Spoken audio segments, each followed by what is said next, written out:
What's going on, world? And welcome back to the Pursuit of the Good Life podcast, your favorite podcast that helps you grow both personally and professionally. I'm your host with the most, your favorite coach, the Cameron Lovelace, helping you create your version of the good life every single Thursday. And today we have a very, very special guest, somebody that has helped me tremendously. Number one, by helping me purchase a home. I went on 2 years now, anniversary. Might need to get back in contact with you. But this person is a very, very successful realtor. Is realtor or real estate agent? I don't know. Maybe we can get into that in the interview. But she's a successful real estate agent. Joined the $1 Million Club, I believe, last year, as far as selling over $3 million worth of real estate property. But she's also a wife. She is also a mom, and she is a great woman of God who I definitely had to have on the podcast to help other people tell her story, coming from different circumstances. But without further ado, please welcome to the show, Miss Natasha McDaniel. Tasha, thank you for coming on the show. Yeah, thank you so much for asking me. It's such an honor. I definitely am happy to be here. Me too. So let's go ahead and get into it. So before we like jump head first in, I always like to warm my guest up. So how long? So you've been in real estate for how long now? Well, I have been like serious as a realtor because it was a hobby for a year. So for September will be 4 years. So after 4 years, is there any theatrical comparison that it has been like? Have you like ever been like in a moment where it's like, this is like straight from this TV show or from this movie or something very close to it? Yeah, it's wild. It's, one of the things that us realtors talk about, and I'm on different Facebook groups all the time, and there's so many stories like across the country and across different, people's businesses where like it's crazy. It's like if you want like a crazy hectic lifestyle where like no day is the same, you definitely need to get into real estate. And real estate has different facets because Dennis, my husband, is a real estate investor, Shout out and to them. we work together as a team, and we may talk a little bit about that. But one thing we talk about is that like you get really good at being like a psychologist because you're like trying to like help keep people sane, because this is such a stressful, whether buying or selling, people only do it about between 3 to 5 times in a lifetime. And I mean, even 5 times is a lot, because you got to think about your typical mortgage is what, 30 years, right? And so people only make this decision to buy and sell handful, times in their lifetime. And so with that, it's stressful. So not only are we having to help by actually working the deal, we also have to, I think a good realtor helps with keeping people calm, letting them know like, hey, I've got you, I've got your back. I do this day in and day out. No need to stress. We're all good here. So helping keep people, like comfortable through the process is very important. It is very important. So a little bit of every movie, a little bit of every problem solving sharkish. Oh, yes. Yes, definitely. Sometimes you deal with agents out there where I think right now the market is very akin to the Hunger Games. Like to Really? sell. Oh yes. Like to sell, it's great because we're about to sell our house. And um to be on the sell side, it's amazing. But oh my gosh, to be on the buy side right now, I will liken it to the Hunger Games because there's so much competition. Sellers are getting multiple offers and getting above asking price, and it's Mm-hmm. a great time to sell. But buyers, it's a harder time to buy. And so I'm really honest when someone says right now in this market, hey, I want to buy a house. Mm-hmm. You guys bought at a fairly good time. It was still a seller's market, but you Mm. know it was not as crazy as it is now. Man, I wonder why so many people are trying to like buy houses now in the You would think it would be kind of the opposite because of the pandemic, but no, Yeah. still good. Um, Great question. So interest rates right now are really great. And so that's part of it. Interest rates are really great. So everybody just kind of jumped on board with that. Mm-hmm. So Yeah. okay. All right. So enough about that. We'll circle back to that, I'm sure. But tell me a little bit about you. So tell me so I've met the uh, refined Tasha, who is experienced in real estate, experienced mother, experienced wife. I still got a bone to pick with you and Dennis because let me tell y'all something. I talked to Dennis and Tasha. Hey, y'all ever think about having a kid together? Or y'all think of having more kids after y'all? Because I think y'all were like 2 or 3 years married at that point by the time we fellowship with y'all. Mm-hmm. Like, nah, we're good. We got a son. Hey, he's got a son. We're good to go. Literally, like I think maybe less than 7 months later. Hey, we're pregnant. Yes, So I got a bone definitely. with y'all on that. But before the Tasha, the Dennis that we met and know and love now, tell me a little bit about the beginning. So, because you're not from Memphis, you're from the proud Houstonian, I believe, if I'm not mistaken. So, tell me a little about your upbringing, where you come from. Oh man, I feel like I'm getting old because nobody does this anymore. Oh man. Yeah, absolutely. So I've been in Memphis for 5 years. I am a proud Texan, Houstonian specifically. My husband Dennis, he's from Texas as well. And so I moved to Memphis immediately, like the day after, because Dennis was already here. So I moved to Memphis like the day after we got married. Mhm. And so in Houston, I grew up. I grew up in inner city Houston. I grew up in the ghetto. Yeah, I know a lot of people don't know that.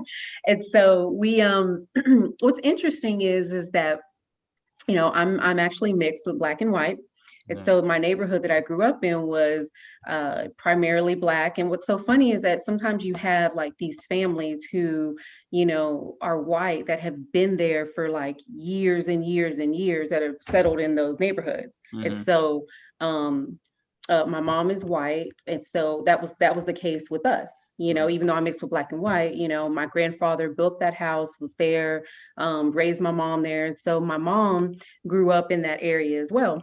And so we were treated just like family. It was kind of growing up in that neighborhood.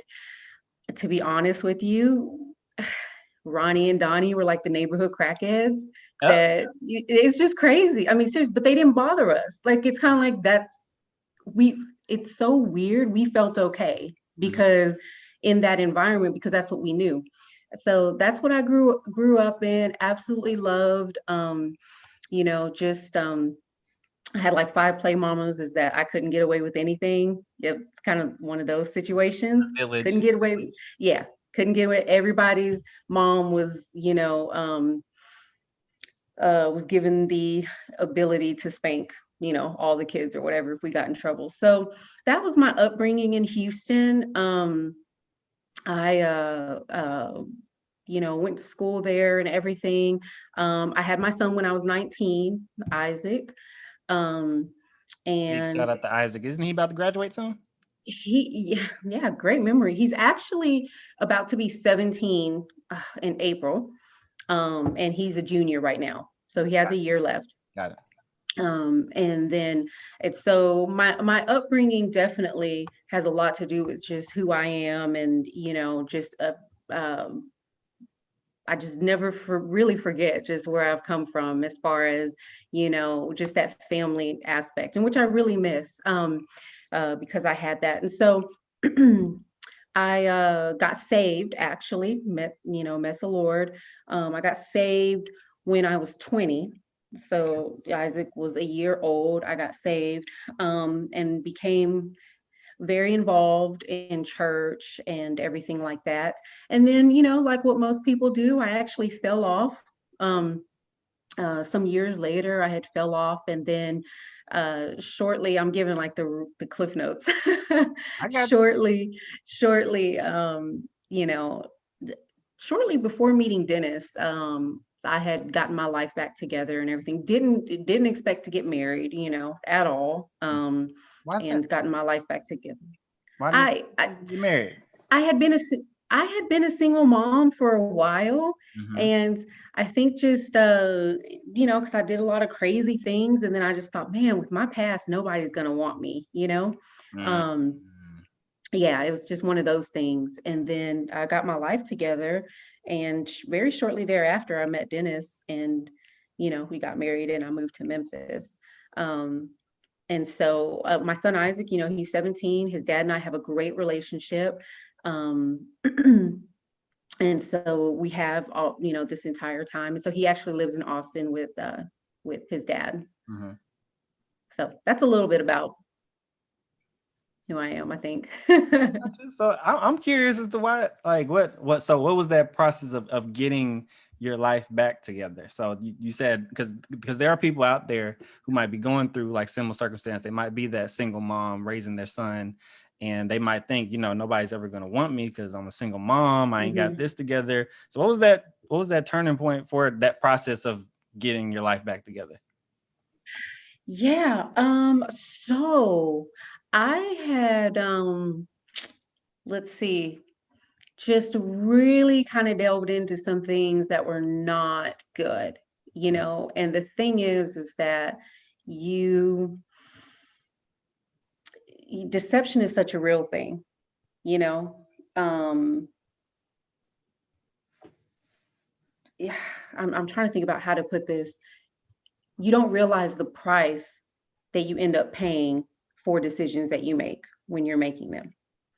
Um, and you think, man, this pays good, or this is, good, but then you come to realize that I'm paying a price. I'm paying a price in my emotional health, um, and just feeling very empty inside. And so I'll kind of leave it at that, as not getting into too many details there.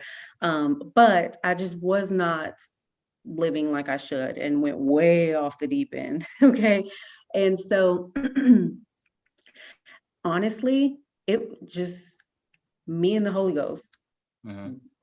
Holy Ghost got my life together. Just conviction of the Holy Ghost. I remember very specifically being in my closet and just feeling the weight of the decisions that I was making, Mm-hmm. and um just feeling the weight of the decisions that I was making, and just being so convicted, and having just the strength. The Holy Ghost gave me the strength to turn my life around, because yes, he helps you. That's the thing. He's a helper. And so you have to make decisions, very hard decisions, to turn your life back around. Because people talk about, oh, I turned my life back around. But when you are in the thick of decisions, wrong decisions that you've made, and you are getting yourself out of that place, sometimes it takes some very hard decisions to come out of that place. And so that was the process that I had was working with, the Holy Spirit in. And honestly, it was just me and him, because I had ran away from, you know, um, godly friends and godly family. Obviously, when you're doing wrong and you're not living right, you want to be away from everybody. Now, thankfully, the Lord had two very strong prophetic women in my life who, they were Mm-hmm. they were praying for me, even though I had gone AWOL. Right, they were praying for me, and I appreciate that so much. So I was very deceived in that time, where I basically was in a backslidden state. Mm-hmm. Very, very, very deceived. And this is the part I'll be an open book about, because I'm very passionate about this. Even um, getting into the occult, like, because I'm very open about this part, because I have a family history of, and it's generational family history of, um I'll be honest, like my dad, I never knew him, but he was a Satanist. I know, crazy stuff. And a family history of just occult. the occult in my family. And so you find that people who struggle with that, because it is generational, you see that kind of crop up, in the family lineage, unless you put a stop to it. Yeah. And so there's such a deception there where you can get, um, just intertwined in that, from the enemy. And I mean, I could do a whole other podcast about that, but I Sure. remember, I remember getting a book from Barnes and Noble, and it was called Dancing with the Devil, and it was about a Satanist who had come out of that house. And I remember turning over the cover to the back of the book, and there was the author actually said, if anybody's struggling with this or whatever, give me a call. I remember I called that number. I spoke with the author of Mm, that book, and he helped me kind of give me scripture out of that. hmm Man. So anyway, and then that was just kind of just to get realization of what I was in. So Yeah. yeah, I know that's a whole, like, that's a deep dive into stuff, but I'm very passionate about people who have struggled with that deception, because it can be very minor. I Right. mean, horoscopes, like, you can, like, I don't even like because I know where that road leads, you know what I mean? So it's little things like that where people think it's okay, believers think it's okay, and it's not. It could lead you down a road that is very, very dangerous, hmm um so anyway, but that was part of the deception and lifestyle that I was in, that and some other things. So the Lord has really done a work. It's done a work, and thank you for sharing that, first of all, because I just feel like before, I have a strong passion, and I believe that before somebody can grow professionally, like, something has to change personally. So Right. within themselves, before something can come to you, something has to come from you, like some Yeah. hard work, some really intense conversations or intense life experience. So thank you for sharing Yeah, that. totally. So tell us about, like, how you came into, like, real estate. So, because if I remember correctly, you didn't go to college. Like, you didn't. Mhm. I Well, don't know if you tried it and it was like, yeah. this ain't for me. Like, so tell us how that came about. Yeah, like, so I started and stopped like 4 times. Okay. Um, what's so interesting is what people say about real estate is that it's definitely the profession for people that have ADHD or whatever. I'm not saying I'm like a self-proclaimed ADHD person, or that I have that, but um, I definitely have to keep um, my mind focused on things. And so the fact that real estate is so exciting with every day being different, you Mm-hmm. know, I function very well in that. So how I came into real estate, it was actually an ex-boyfriend in Houston who he was a realtor with Keller Williams, and Mm-hmm. he said, no, he wasn't with Keller Williams. I'm sorry. He was with Remax. But he said, you know what, you should try real estate, because I was actually in insurance. And so Mm, I had my insurance license back in Houston. And so I was in insurance. And then I had gotten laid off. Um, and so I was there. And so he said, you should try it. I think you'd be good at it. And mhm. so I said, okay, and then so I took classes and everything. And he mentioned Keller Williams for the training. He said, you should start there. Anyway, so that's why I'm with Keller Williams. But that's how I got into it. Mhm. So I didn't realize, I think I thought maybe it was just another thing that I was going to do. Mhm. Um, but so I got my license in Houston. And when I got my license, I actually had gotten at the same time the job opportunity to work with or be the assistant to my husband, Dennis. Okay. Since real estate wasn't going to give me a payout as fast as, like getting an actual paycheck, Right. I You kind of gotta put work that, that percentage. yeah, Yeah. yeah, I put that, I got my license, but I kind of just put it on hold and was focused on being, Dennis's assistant. He was in Memphis Mhm. and I was in Houston, because he was in insurance at the time. And so I was his assistant. And then, like 6 months later, we took the fast track, we got married. I came to Memphis. I was still his assistant. Being married and his assistant did not work out.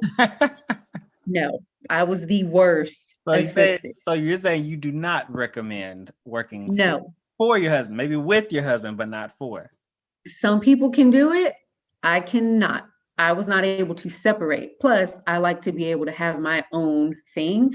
Mm-hmm. So while I was his assistant, I was like, oh, like I just want to do my own thing. I want to get back into real estate because here I am in this new city. We hadn't joined New Life yet, you know, and I was like, felt like I didn't have anybody or anything, and so 8 months in is when I got my license here in Memphis. And then I started doing real estate here. And then about maybe a couple years after that, I got my license in Mississippi. And so, yeah, I mean, I've been doing real estate here ever since and love it. And then he's also now in real estate. And so we work together, which is great. Right. So you work with you. So for those of y'all who are maybe working for your husband or under your thumb, maybe you need to separate and do something a little bit different so where you're working together. That's a funny dynamic because the two of you are very I don't want to say headstrong, but you're very bossy personality. Y'all have that leader, let me say leader mentality.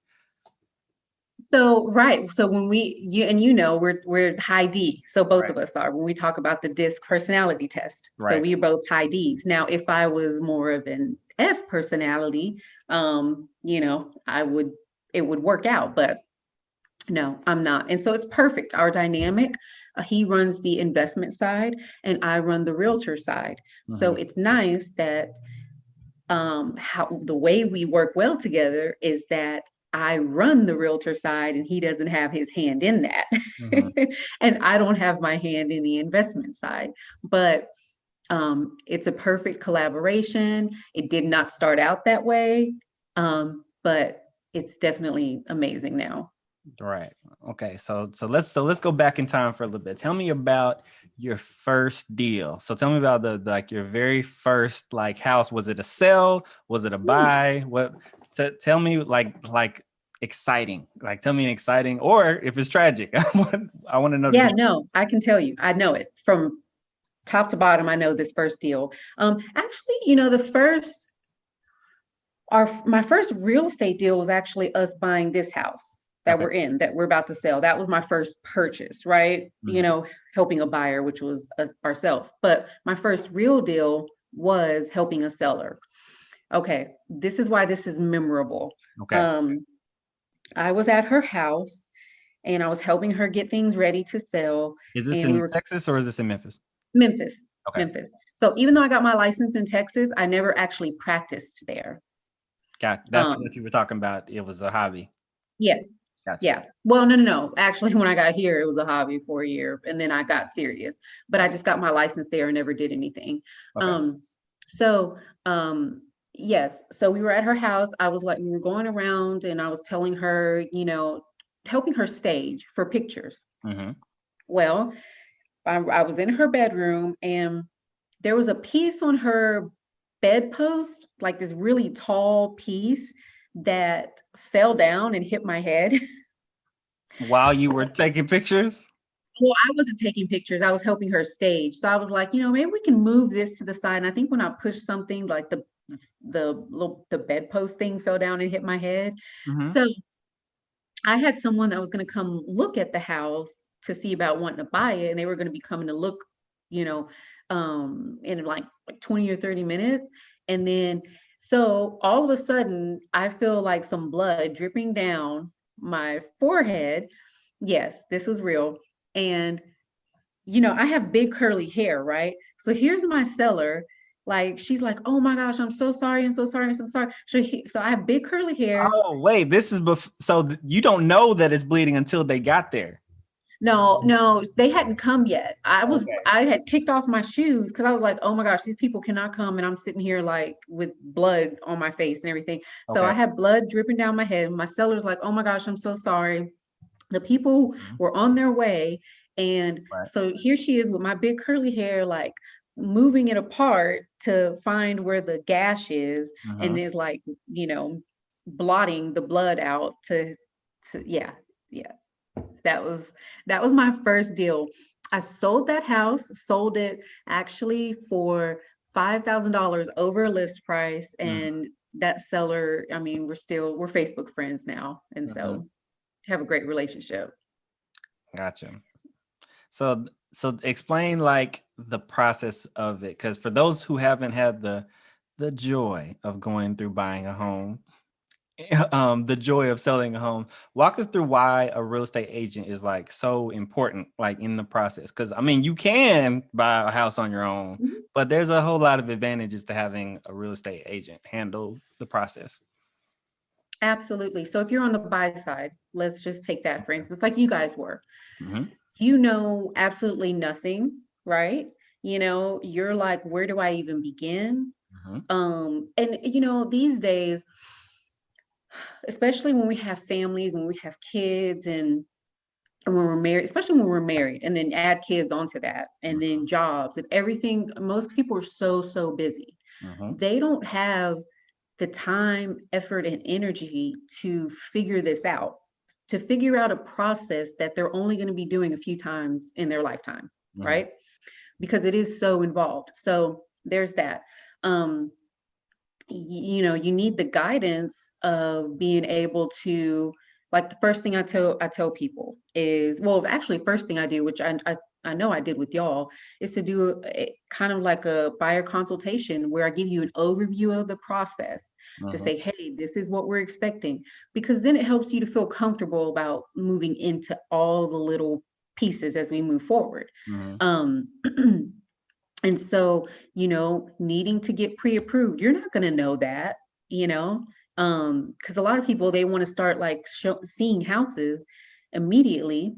They want to Of start seeing course. houses because they're Yeah. excited. Like, this is Yeah. such an exciting time. You want to see houses, Mm-hmm. but um, you can't start that way. You got to get pre-approved first, or I mean, you can, but you might end up wasting a bunch of time, Mm-hmm. so people don't know that, right?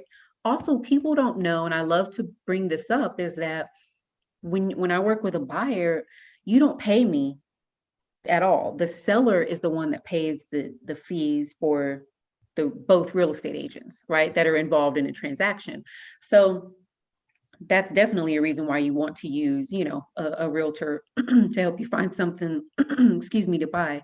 Um, the other thing is why you don't want to do it yourself is, like, in this market, houses are going so fast, I mean, so you don't have the time to sit there, go by past houses, and call the number on the sign, Mm-hmm. and then say, hey, I want to see the house, and talk with 5 different real estate agents, and then not have up-to-date information when it goes under contract. Right. And so for me, when I help buyers, I set them up on a buyer notification from the MLS, which is the multiple listing service, where we see all the houses that are listed on the market. And that would they come to your email, all new listings. Right. Mm-hmm. So on the buy side, and then actually the other thing too, the biggest thing definitely is the fact that, okay, well, what happens when you find a house and you want to put a contract on it, an offer on it? You have no clue Like what to contract. do. Like when you first, I remember like when you first, like, okay, we're gonna submit a proposal, and it's like, oh, okay. Then you send me all this paper. I'm like, wait, what is this? Yeah. I gotta read this. Yeah, it's like over 10 pages. Everything is like detailed and outlined. You've got to have your language right. I mean, and that's what a realtor does, is to make sure that you are protected, Mm-hmm. you know, and covered the entire transaction, Right. and the negotiation piece. Um, So you definitely want to use a realtor, and those are the benefits on the buy side for sure of Right. why you want to use a realtor. Right. So versus you talking to the owner, or you talking to like the other real estate agent on the other side of the coin, it's the agent's job to negotiate or talk about what, so here's my buyer's first offer, and you Mhm. already know like the number that as high as they can go, and Mhm. okay, I'll take this back to my owner, this is what it is, this is counter offer, da da da da, And so you handle all that and take that stress effectively away, because, you know, some people ain't so good at negotiating deals. So, Right. Yeah. And so for instance, for a buyer, let's say you're approved for up to 250,000. mhm, Let's say we want to put an offer in for 200. I'm not going to let the other side know that you're pre-approved up to 250. right. Why? Because they're going to say, oh, well, they can pay more money. Let's jack this, let's counter offer and, have them pay 250 to buy my house kind of thing. Um, yeah, absolutely. It's just taking the stress off. Like I had a seller this morning. I have a listing right around the corner. She actually got a job offer in Houston. So she's feeling stressed because she's selling her house here, Mhm, moving to Houston, and they're going to go and uh find, a house in Houston. And so anyway, I told her, I said, look, I got you. Don't worry. I got scheduled. And I also pay for listing pictures. Like I pay for professional pictures to be taken. So I scheduled them to be done this morning, got it all done, paid for, taken care of. So she texted me and she was like, wow, I didn't realize how easy this was. Thank you so much. mhm, Um, for just taking that stress off me so that I can go to Houston this weekend and focus on, finding a place there. And so mhm, that's our job. That's what we're supposed to be doing, whether we're helping a buyer or a seller, is I think number one, is to take the stress off of people who don't do this day in and day out mhm. like we do. So help us understand, like, for those of us who are coming into this, like, what makes a good what makes a good agent from a bad agent, and then how Mhm. can we, the customers, the aspiring homeowners, how can we like identify the difference? So I think communicate. So I feel like, to me, I think every realtor is going to have some, a very different spin on this. But I feel like for me, what makes a good realtor is um, identifying the individual that you're dealing with. You and I have talked about this based on the DISC personality test. It's something that we've learned in real estate, about because you're dealing with the public. People are so different, right? Mhm. So and I think once you're in this, you can kind of identify who you're dealing with. So like, let's say you have an individual who is all about like details and facts and numbers, I see. and Yeah. who's very detailed. Well, I need to come with something that they can see. A Yeah, printout. exactly. The printout. I need to come with that, some printout, or we get on Zoom and I screen share, and which my appointment at 4 o'clock today is going to be that. And I'm going through numbers and showing them comps and getting down to details, Mhm, right? Because that identifies with them. Or someone who's just like, let's say they're busy and they're on the go. I don't need to have a 3 hour long conversation with them, finding out about how their cat and their mom is doing. They just want to get things done, sign. I want to sign here. Let mhm, me know. Um, Bottom line, what we're dealing with. They may not even want to do like an introduction, like buyer consultation thing. They're just like, tell me what I need to do, and I need to do it. And there are people out there. mhm, So kind of identifying as best as you can who you're dealing with and adapt.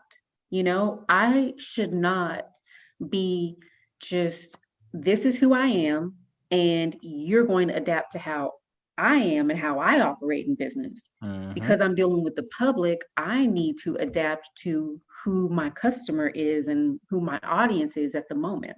mhm. Right. So there's that. So kind of learning who they are, and you can tell. I mean, I talked to so many people, I have so many clients. I can tell kind of right off the bat, or having a few conversations with them. Right. So there's that. And then communication and follow-up is the biggest thing. Like if we Yeah. have an appointment, to me, I feel like that's a big thing, because I feel like that's a thing that a lot of people are not so good at, right? Mhm, Um, Following up to make sure that we're still good on our appointment time, or communicating to say, like, after something is done, or after I do something, or after I send an offer, letting you know, hey, I sent the offer, or after, uh, or this is our inspection time, this is our inspection day, just continual communication. Because what happens is people start to feel like you're dropping the ball if there's no communication, and it doesn't matter what kind of personality type you're dealing with. So continual communication, I think, makes a good realtor. Also, someone who's willing to learn from their mistakes, because I have adjusted some things in my business based on feedback that I've gotten. I'm not the perfect realtor. And, um, sometimes because I'm a high D, which is a driver, and I'm going, Mm-hmm. so I had to adopt some things that, based on feedback that I've gotten from, a couple clients, that I said, okay, I need to slow down and, Mm-hmm. maybe provide, something, or provide, they wanted like a critical date checklist, or actually, no, I came up with that based on their feedback. And I said, I'm going to change and do that. And so someone who's, um, willing to just kind of adapt and change based on feedback that they're given, because we're not perfect and we're always learning. Some people don't do that in whatever job they're in. So, I know they get stuck and they're like, well, this is how I've done it for 20 years. And mm, but things are changing, especially with real estate. I mean, things are changing, things are more, it's an ever-changing industry, and we really need to adapt. What's up, guys? We all know that in order to create your version of the good life, you have to have a fulfilling career. And that's why today's episode is sponsored by the Dreams and Nightmares Career Exploration Program. It's that awesome program that helps your student build a foundation based on their strengths and even weaknesses, explore the world of work, and create a step-by-step plan to turn their dreams into a reality. Now, it includes an e-course, it includes an assessment, it even includes a 90-day coaching program and a group experience for those mentoring groups in nonprofit organizations. It is the awesome career program designed by yours truly to help your student, whether you're in college or whether you're in high school, really know how to turn your dream career into a reality and to avoid those deep, dark nightmares. Now, for those of you that are adults and are not students anymore, don't worry, I didn't leave you out either. Today's episode is also sponsored by the Welcome to the Jungle program. The Welcome to the Jungle program is the program designed to help you grow both personally and professionally by helping you master yourself. We do this by helping you master the 4 dominant animal personality traits that everybody has, which includes the dominant lion, the inspirational flamingo, the supportive chameleon, and the very cautious turtle. Conquering these animals is the key to not only dominating in your professional life, but also knowing how to thrive in your everyday jungle with your family and your relationships. So be sure to check out these 2 programs at www.goodlifetc.org/dreams and /W2J. And now back to the show. mm-hmm. I appreciate that.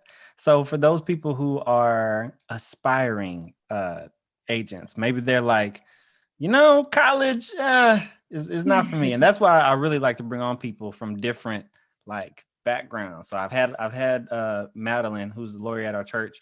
I've had her on. I've had a nurse on. People really traditional college driven paths, but Mhm. a lot of people get into real estate because they don't have to get a college degree. So Yeah.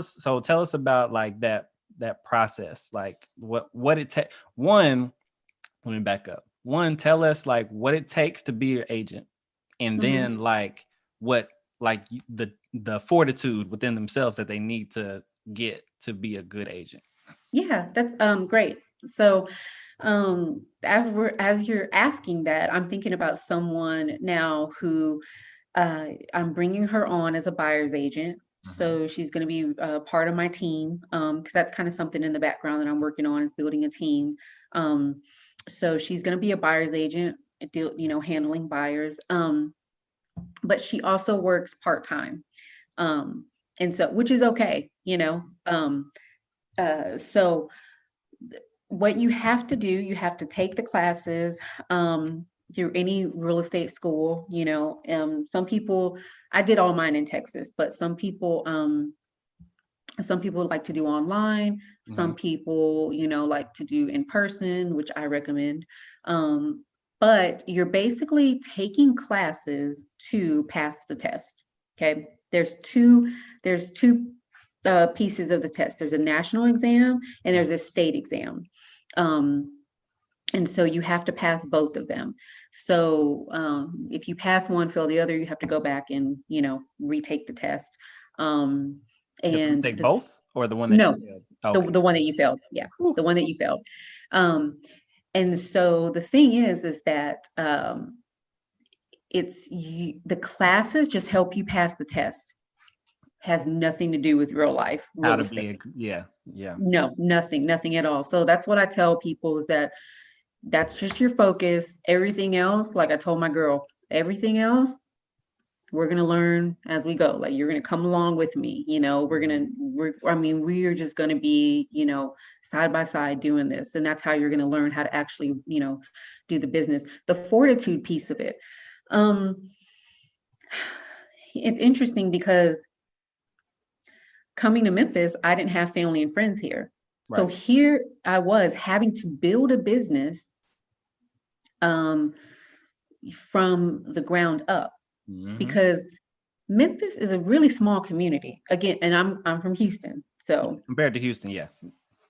So I feel like everybody knows, somebody. And I just feel like it's small. So when somebody is from here, they kind of already have a base to work with as far as friends and family,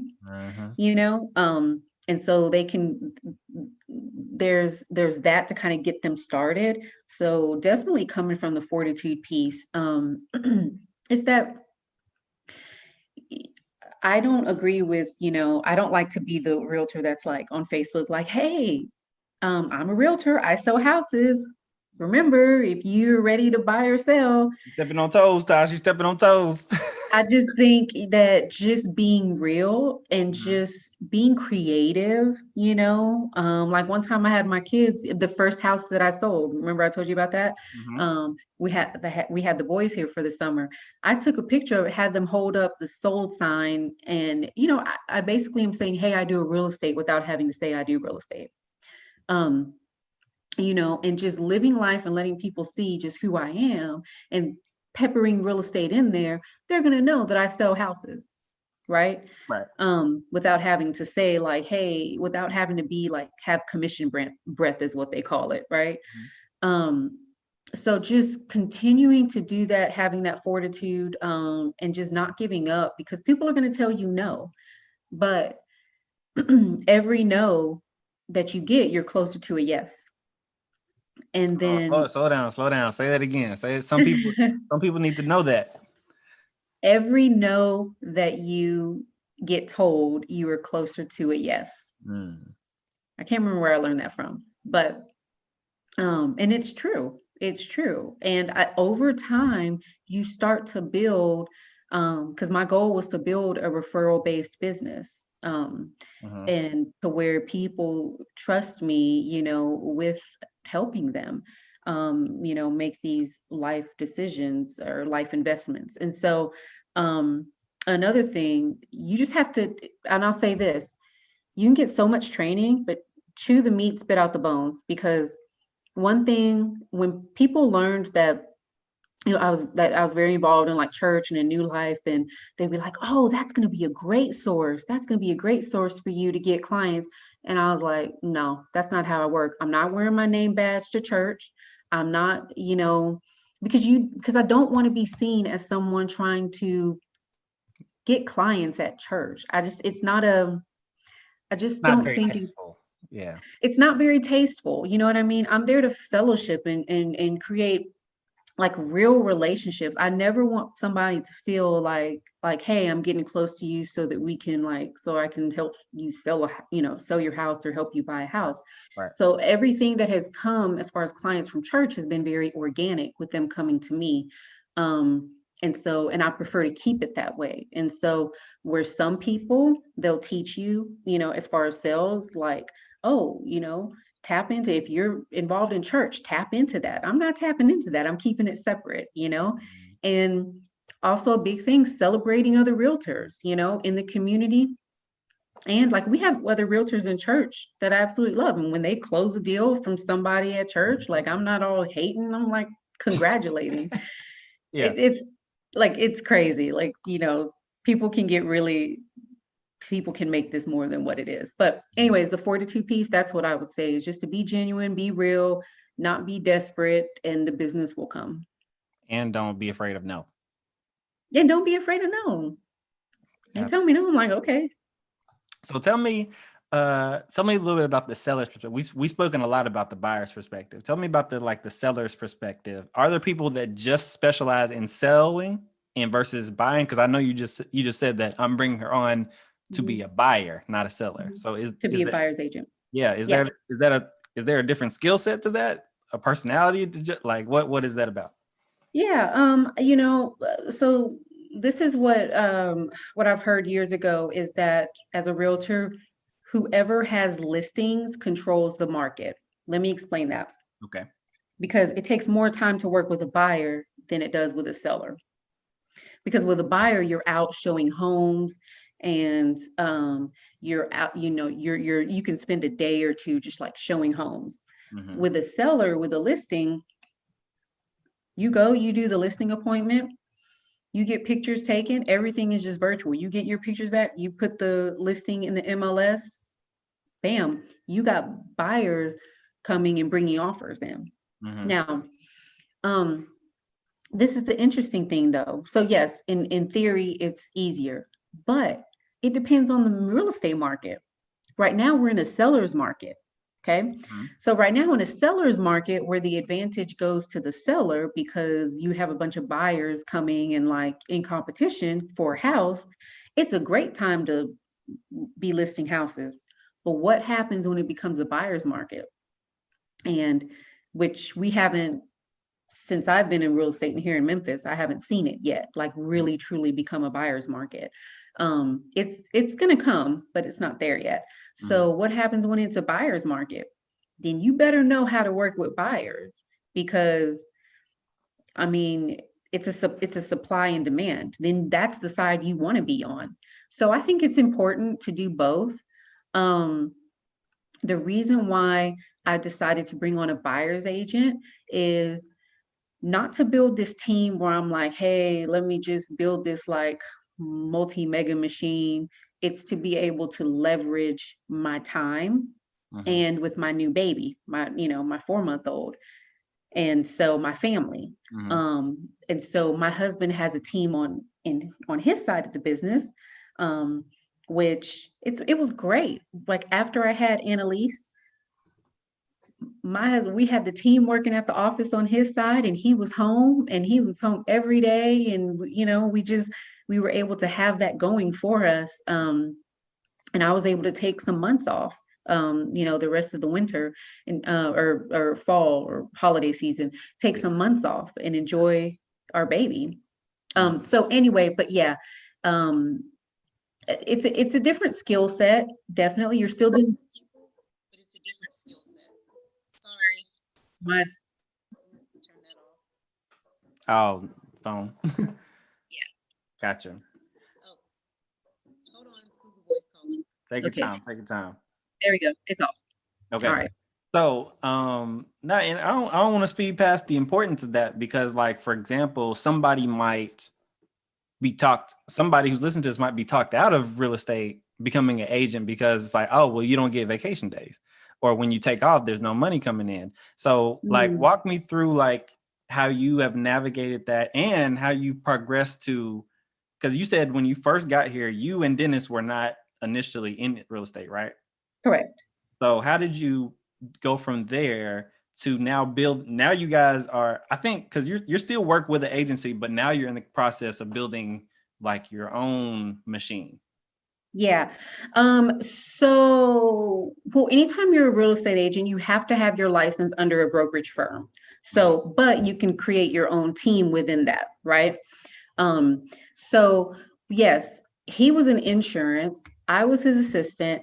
I came here And he was just working really hard in insurance. I mean, it just wasn't really getting the return, like he felt like he should. Well, then I kept saying, I want to do real estate. I was like, man, I want to do real estate. I want to get my license here in Tennessee and do real estate.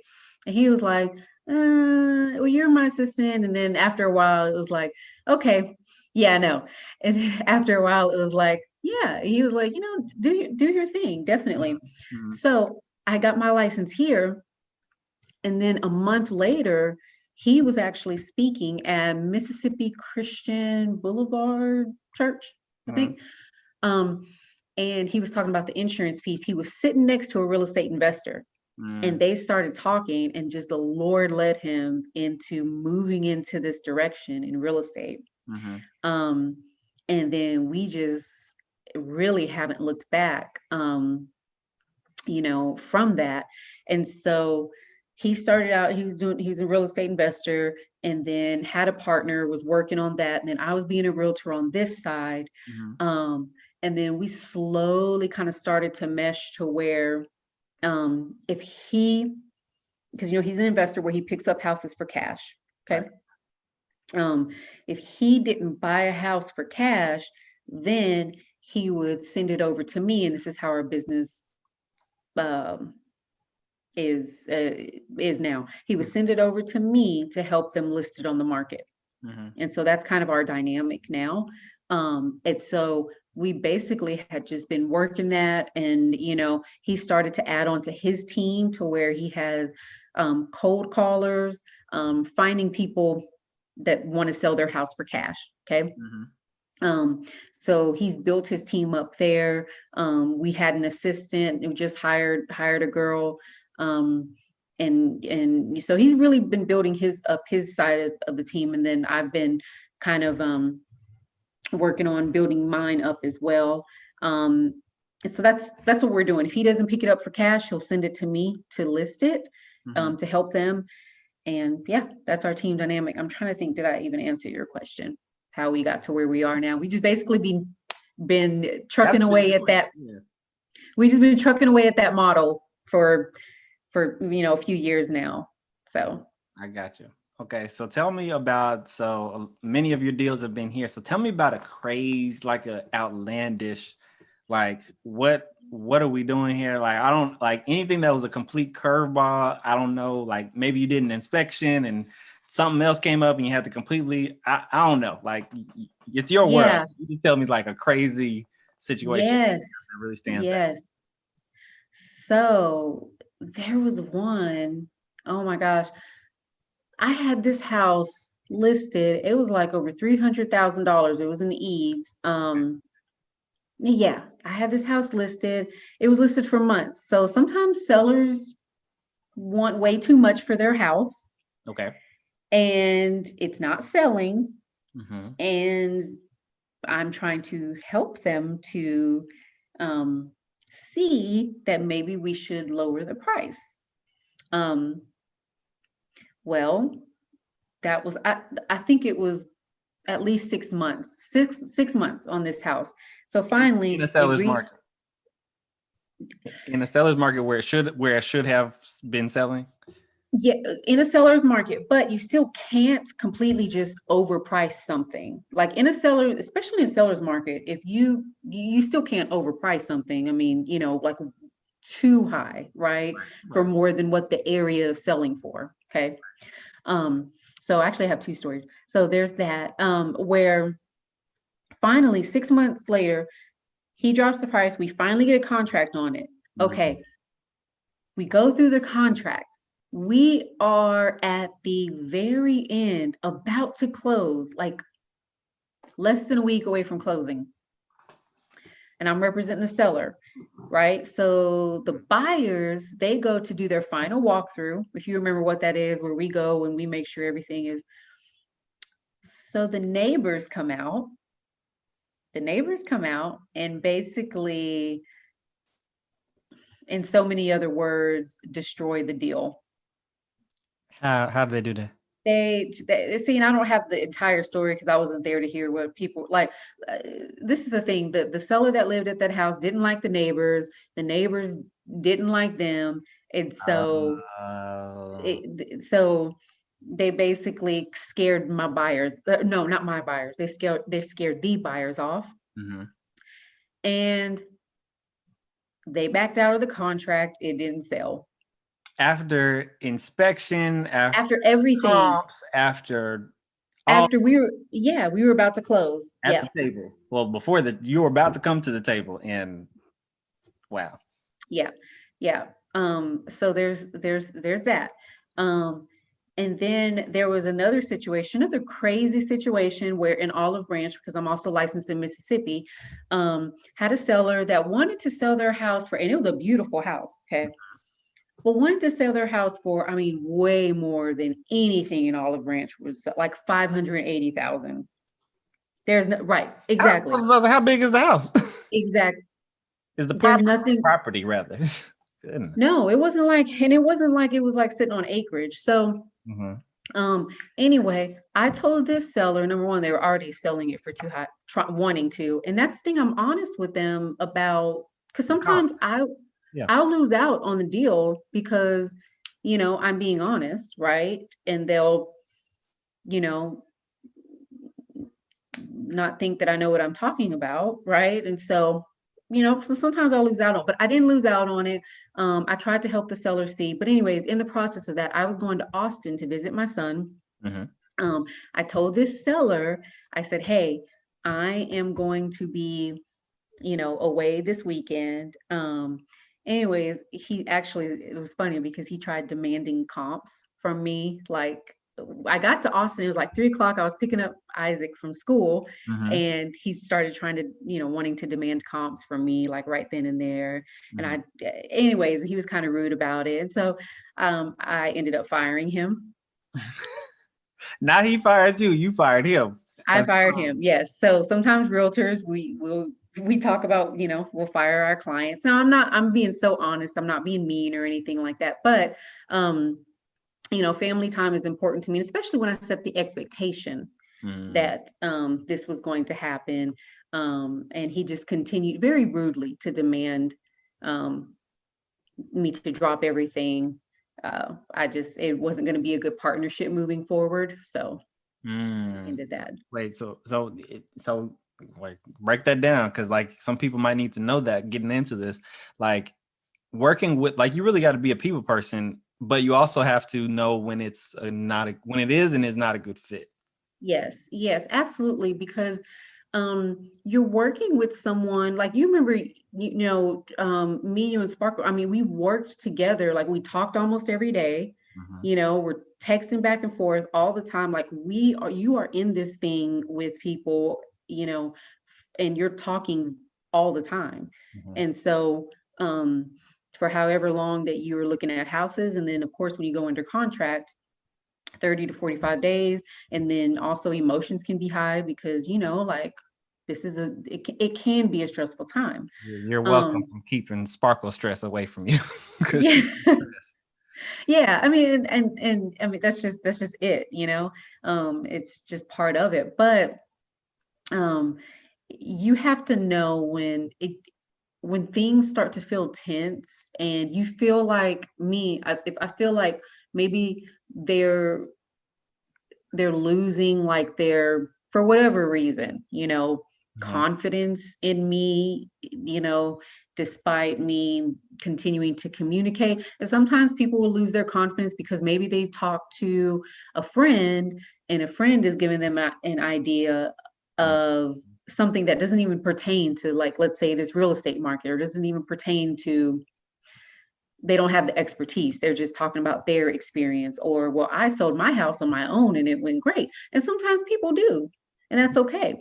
But if you want the representation and how to negotiate through a contract, sometimes you want a professional. And so, anyway, sometimes, people will get ideas in their head, and then you can start to see, just like when you're in a relationship, you can kind of start to see when somebody is feeling like, I may not be fully in this thing. Mm. And then it's my job to pinpoint why, or to address, what's going on and to alleviate that. But when it seems like there's just tension and strife, which honestly really doesn't happen often, I can name maybe 2 or 3 times in the 4 years, then, it's better to kind of cut that off. Right. So you got to be able to, you got to be good at relationship management is what it sounds. You really do. Man. Yeah. Okay. Sure. It sounds like you got to, it's more than just selling houses. It's a whole skill to it. But tell me how, because when you're saying like this, I'm curious what it's like managing like multiple deals and multiple partnerships. Because when you was going through us, you still had other clients, you still had sellers, you still had buyers. Like, what is it like managing that? Because you got multiple people texting you throughout the day at different parts in the process, and you got to remember. So what's that like? Yeah, that's a good problem to have, by the way. But yeah, so I keep a whiteboard in my office of all my deals, all my active contracts. And so as far as like the part of the process that we're in, I can look up and glance and see where we are in that. And so that's just that for a quick glance, even though I know, like, I think at the most I've had is 8 contracts going on at one time, which it's a lot, right? Yeah, because there's sounds so like many moving pieces. And setting, I'll tell you how to balance it all, like setting reminders. I'm always like, hey, Google, set a reminder, like always, not right now. No, Google, not right now. it's ready. It's like, what you need. Yeah. So I'm always, doing that and just putting reminders in my phone if I'm on the go, or, because the one thing I can't stand is telling a client I'm going to do something and then forgetting to do it. I can't stand that, because 2 times of that, a client will start to lose confidence in you. True. It just is what it is, So I make sure, like, so I have everything where I can see it. On Mondays, even if there's no activity, like at least twice a week, if there's no activity, I'm still checking in, just to let them know I'm there, just to let them know, hey, we're still in this thing, whether it's on the buy side or sell side. So like, if you hadn't sent me houses in a few days to go look at, I'm still going to check in with you to see, hey, is there anything that you need? Do I need to expand our search area, whatever. And you're right. And there's text messages coming back and forth. And I just make sure to make notes, take really good notes, keep notes on my phone. My whiteboard is like my thing to keep me organized. Some people use a contract, what's it called? A lot of teams use a transaction coordinator. I tried it out. I had a closing today where I had tried it out using it because I had just had the baby. I didn't like it just because I have to be, because I know how I work. So, I am so hands-on. And so, I realize that I'm way better at doing that. So. Yeah. And so it sounds like if you can handle having multiple clients, like 8 clients is a lot, like you said. Yeah. But if you can handle managing 4 clients at one time, you want to make sure you're doing it to the best of your ability, and that you're building, like we talked about, a true partnership with them, where you're checking in, where you're following up, and you develop a system that works for you. For you, it's whiteboard and Google. Yeah, it is. It's whiteboard and Google. Also, we have I have a CRM, which is you know what a CRM is, right? Customer relationship management. Yeah, customer relationship management. And so, because of course, as I have deals going on, I'm having to call leads that Dennis sends over to me so that I can try to make them customers, right? Or clients. So I'm calling the leads and I'm getting, so my CRM, I go in, I have my tasks set up to just go through my calls. Like before I got on the phone with you, I put the baby down to sleep, because now I got an extra layer added, which is baby. Hello. So I, put her to sleep.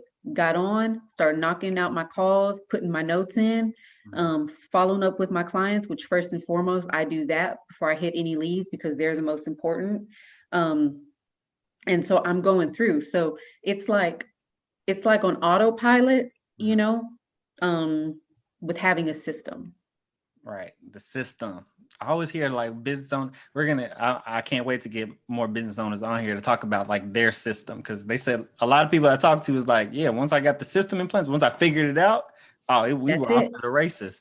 That's the key. Systems. Right. Definitely. I need to get, I want to get Dennis on here too, to get his perspective and cause he's on the fix and flip and invest and all that side. So I definitely want to get him on too. Yeah. But do you work with investors or you just work with buyers and sellers? I do. I work with investors. It's very interesting because when I first got into real estate, and I was doing stuff with Dennis, and I was like, oh, I don't want to be the realtor known for like working with like investors and like these, like, you know, these houses that don't, like these ugly houses and stuff. Oh my gosh, let me tell you, I love working with investors. What's the experience like?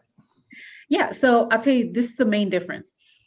You have to wear different hats, right? You have some people who don't work with investors, only know how to deal with the just the general public, which it's very different. This is how I have really kind of simplified. When you're working with investors, you're working with data. When you're working with the general public, emotions, right? So I'm talking to an investor. We're talking about helping them buy a house. Numbers is the bottom line. It's all about numbers. Doesn't matter what it looked like. They don't have any feelings attached to it. Will I make money off of this? Will I make money? It's just numbers. So bam, it's like done, done, done, which caters really to my personality. But because I'm like, let's go, let's go, let's go. When you're working with the general public, you got to slow down, think about, okay, what are your needs? What are your wants? What are you, because they're going into a house thinking, can I see myself in this house? Like, how is my couch going to look here during Christmas time? Like, where am I going to put my Christmas tree? Like, women are looking at storage, right? Space. My Christmas tree is still up. But anyway. But you are absolutely right. It happens, right? Hey, you know what? I don't blame you because when it was snowing, I was like, where's my Christmas tree? Let me take my Christmas tree back out. And put up some pics. Let me take some pictures real quick. Right. But yeah, so that's the difference that I have found is that I have to put on a very different hat when I'm dealing with investors versus when I'm dealing with the general public. And I like it. I like going back and forth. Man, okay. So hey, I'm just trying to cover all my bases for people who are listening who like, okay, wait, this, that. But thank you for sharing so much knowledge, so much of your story. And if you want to jump in on Dennis's interview, I got to get him on the schedule too, because I know between the two of y'all, somebody's got to watch the baby. But I don't want to keep you too long, but close this out. Help us with those people who are those last little motivation, that nuggets of not like something that you wish you had been told. For those people who are let's stick strictly to the people who are aspiring real estate agents. Yeah. So here's a great analogy to kind of close it up. So I was thinking about this. So I do CrossFit, okay, at Iron Tribe. When I was pregnant, I did CrossFit all the way up until 35 weeks. I mean, and it took me because I enjoy it so much, 35 weeks pregnant. And only 40 weeks? Yeah. Okay. And so, I think about how long it took me to build strength, right? To get to that place, to lift and to deadlift however much and whatever. Now I'm modified when I was pregnant. I modified some things, obviously. But so I did that all the way up until I was 35 weeks pregnant. So on Wednesday was the first time in 4 months where I went back to the gym. Okay. I went to the gym Wednesday and yesterday. Let me tell you, I am sore. I am hurting. I was like, oh my gosh, like I just felt like I was dying. Like I couldn't, like the class called for like 25-pound plate, to do our workouts, and I had to use 10, right? And I was struggling, with that. And so I thought about it and I was like, man, it it made me look back at the time where when I first started CrossFit and I felt like I was dying, and then I felt like I was dying and everything. And then I was like, but slowly I was, getting strength and, building up and slowly leveling up and that kind of thing. And I liken that to real estate, where it's like you don't realize in the moment until you get out of it and come back. And so that's what I realized with CrossFit is like, man, I was getting stronger slowly until a place where I was doing more than what I ever thought that I can do. And that's the same with business, is that, I actually keep on my whiteboard, as far as motivation goes, I keep on my whiteboard since 2017, how many units I've closed. So 2017, 18, 19, 2020. And then of course I have, 21 on there that I'm starting to do. And so being able to look at growth is very important. Even when you're in it, you may not see it, but every call, every contract you go through, every failure, every disappointment, every lost deal building up that confidence. It helps you. It helps you along the way. And so I thought about that when I was in the gym, because I was like, man, because it could be discouraging. Like it was kind of like, dude, how I was doing CrossFit for over a year and almost 2 years, and I'm pregnant and I'm still doing it. And I was like so in shape, and then I get back into it. And then I'm like over here just like, oh my gosh, like about to die or whatever. But it just showed me I can get to that place again and then some. It's just keep working at it, just keep moving, keep going, keep doing it. And so activity produces results. I don't care if you get told no 10 times, you don't get told a yes that day. You keep on going, because activity creates momentum and momentum creates results.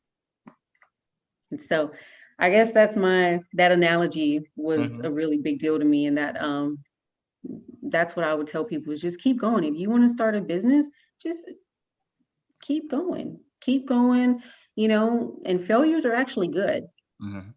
Failures are good, lost deals, you're like, dang it, man, but you just, shake it off and just keep going. That's why you can't get hung up on 2 or 3 clients. You gotta, when you get more clients or more potential or more leads, then the losses don't hurt as bad. You just keep moving. You're getting closer to the yes. You're getting closer to the opportunity. You're getting closer to the sell, the breakthrough, the buy or the buy. So yeah, love that. I forgot to ask you what's next. What's next for the McDaniels? What's next for you? I don't know. Like I said, I don't know if you can reveal any hard kept secrets or anything like that. But what's next? Well, because I actually didn't think I could have kids, honestly, anymore. So that was like just the biggest surprise, amazing surprise, And so I think right now we're just really focused on that, on, our baby. And again, the reason why I brought on a buyer's agent is so that I can leverage my time, so that we can both have our teams helping, with our business, so that we can go and we can travel and we can, expose, our daughter to like different, just cultures and different opportunities that we didn't have growing up, like definitely didn't have growing up at all. And so as far as what's next, that's what's next. There's no super major thing that we're working on. We're just going to keep trucking away at what we're doing and really master what we're doing, and not just be so fast to build on to what we're doing, because we want to be able to master our craft. You feel like you ain't mastered it yet? I mean, you in the $1 million club. He over there buying. He's still making money in the midst. You don't think you mastered it yet? I mean, there's always stuff to learn. I think we're good at what we do. But when I say master it, I mean like slowly add another element. So like now, like I feel like I can add on a buyer's agent to where, because adding on a buyer's agent is not just to leverage my time, but I asked her what her goal is, and her goal is to be able to do real estate full time and leave her job and not have to do real estate part-time, so that she has opportunities in her family where she has freedoms. And so it's kind of cool because now that I feel somewhat established in what I'm doing as a realtor, I can actually focus on pouring my life into pouring into her, into helping her reach that goal. And so keeping her why in front of me to help her get there is I think what is going to, for me, the next step, make that really rewarding. Not having a like a mega team, because I'm not trying to have a mega team, but if I can have, just one life, at a time, we're influencing and help them reach their goals through our success and what we're doing, I think it's definitely worth it. And so as far as what's next, I think, that's what's next. It's just kind of adding little by little, pieces to our business. Love it. All right, so tell the people where they can find you. Tell the people where they can contact you if they're looking for a buying agent or a selling agent or the investing agent. Tell the people where they can find you. Yeah, so thanks so much for having me on, everyone. I help people, buy homes, sell, invest.